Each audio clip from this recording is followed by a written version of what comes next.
Violence continues to terrorize the Middle East today as Israel and Hamas trade fire for a fourth day.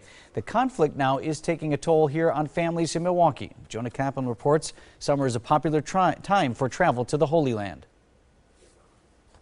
We don't face the same kind of dangers here in Milwaukee, but the rockets falling in Israel, they're creating some emotional damage here. All these bags belong to a group of about 20 Jewish teenagers that were supposed to leave on a pilgrimage to Israel. That trip's been canceled. It's really disappointing, especially because this conflict isn't something we can control, but we're also really concerned for the friends and family we have in Israel who have to deal with the rocket fire. Jake Stein and Rafi Barash started packing for their trip to Israel last week, and that's when their parents started watching the news with a little more concern. Palestinians in Gaza and Israelis engaged in another conflict, with rockets threatening Israeli cities. It's definitely concerning. I mean, this thing isn't totally out of the ordinary in Israel, but I think the escalation hasn't been this big. Did it scare you?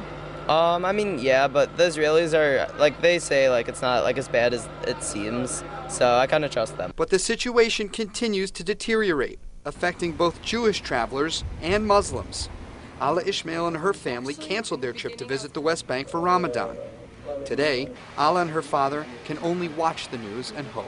I really wish I'd be able to spend that there and see how it is there, but we wouldn't be able to do it at the moment. We call them, we check on them, ask if they need anything. What's really remarkable to see is that despite the differences perhaps in perspectives on the news, all of these people have one thing in common.